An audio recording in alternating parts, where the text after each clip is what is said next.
आहे। एक नजर टाकूयात हेडलाईन्सवर। हेडलाईन्स प्रायोजक राम बंधू लोणचे, आता प्रत्येक जण जिंकेल।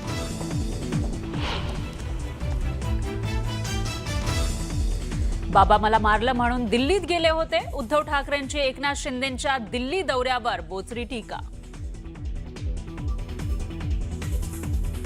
एक कोणतरी गेले बाबा मला मारलं म्हणून दिल्लीला।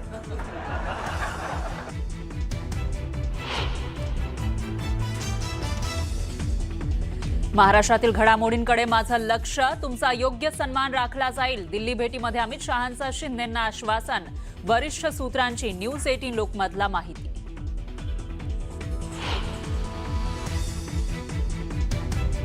मित्रपक्षातील संभाव्य पक्षप्रवेश थांबवा, शिंदे सेनेच्या मंत्री आणि पदाधिकाऱ्यांना आदेश। तर गृहमंत्री अमित शहांच्या भेटीनंतर शिंदेंनी दिले आदेश।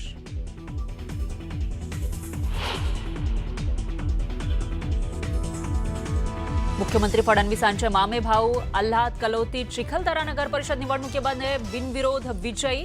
आमदार रवी राणांच्या प्रयत्नांना यश, मुख्यमंत्री फडणवीसांनी दिल्या फोनवरून शुभेच्छा।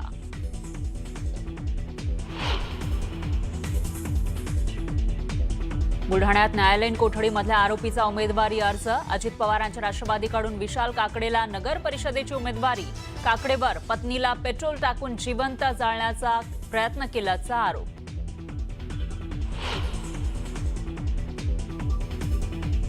मुंढव्यातील कथित जमीन घोटाळा प्रकरणातील मुख्य आरोपी शीतल तेजवानीची हायकोर्टात धाव। चुकीचे गुन्हे दाखल केल्याचा तेजवानीचा दावा। FIR रद्द करण्याची मागणी।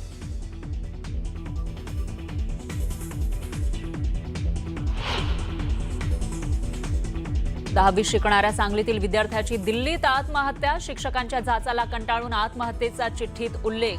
4 शिक्षकांविरोधात गुन्हा।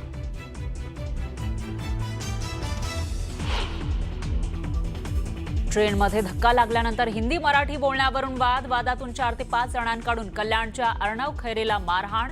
मानसिक तणावातून अर्णवनं केली आत्महत्या।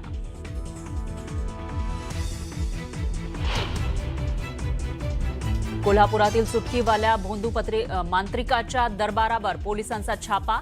गेल्या आठवड्यामध्ये स्मशानभूमीमध्ये भूत काढणाऱ्या चुटकीवाल्या बाबाचा व्हिडिओ झाला होता व्हायरल। तर चुटकीवाला बाबा आता फरार।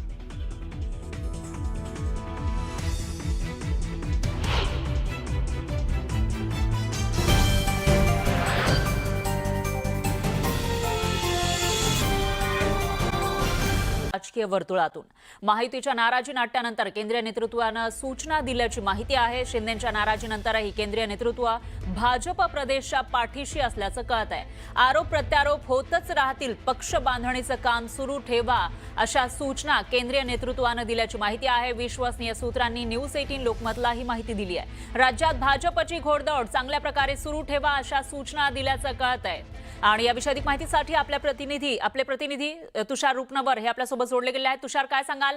काल शिंदे हे दिल्लीमध्ये होते, त्यांनी तक्रार केली होती भाजपच्या प्रदेशातील नेत्यांची, आणि त्यानंतर या महत्त्वाच्या सूचना कोणकोणत्या सूचना देण्यात आल्या?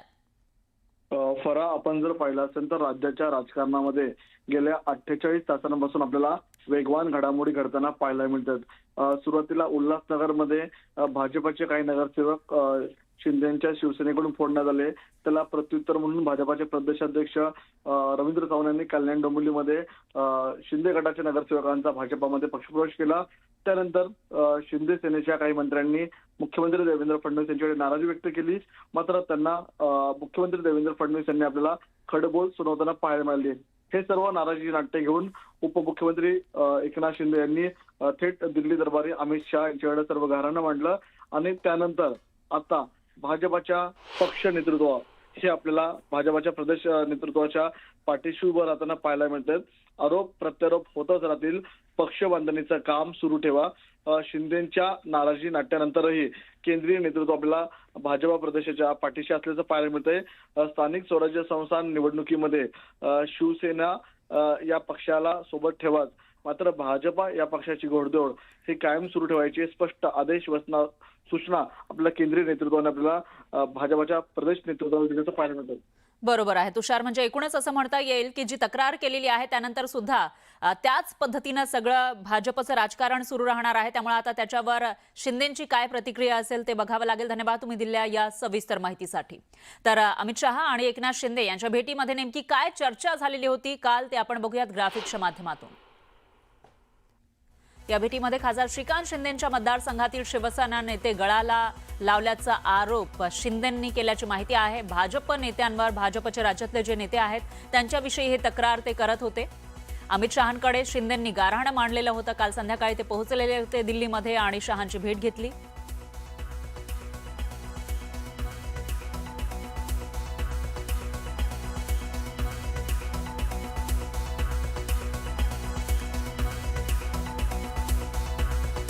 तर रवींद्र चव्हाण यांच्यामुळे महायुतीमध्ये वाद निर्माण होतात अशी ही तक्रार शिंदेंनी केल्याची माहिती आहे. आणि महायुती विरोधातल्या बंडखोरांना आर्थिक पाठबळ दिलं जातंय अशी ही तक्रार त्यांनी केल्याचं कळत आहे. पक्षप्रवेशासाठी पैशांचा बाजार मांडला जातोय अशी ही तक्रार शिंदेंनी अमित शहांकडे केल्याची माहिती आहे. स्थानिक स्वराज्य संस्थांमध्ये महायुती म्हणून लढायचं ठरलंय तरी सुद्धा ऐनवेळी भाजपकडून स्वबळाची तयारी करण्यात आल्याचंही गारहाणं शिंदेंनी अमित शहांकडे मांडल्याची माहिती आहे. भाजपच्या वरिष्ठांनी निर्णय न घेतल्यास निवडणुकीमध्ये फटका बसेल अशी ही भीती शिंदेंनी बोलून दाखवल्याची माहिती आहे. दरम्यान या सगळ्यांवरून उद्धव ठाकरेंची प्रतिक्रिया समोर आली आहे. जे दिवटे निघाले त्यांना मशालीचं महत्त्व कळणार नाही. बाबा मला मारलं म्हणून काही लोक दिल्लीत गेले असं म्हणत उद्धव ठाकरेंनी एकनाथ शिंदे आणि शहांच्या भेटीवरून निशाणा साधलाय. तर सत्ताधारी आता एकमेकांच्या नसा आवळतायत. एकमेकांचे पक्ष फोडण्याचं काम सुरू आहे असं म्हणत उद्धव ठाकरेंनी टोला लगावलेला आहे. दरम्यान मुंबई महापालिकेमध्ये सध्या लुटालूट चाललेली आहे पण या संदर्भात कोणालाच माहीत नाही असा हल्लाबोल सुद्धा ठाकरेंनी केला.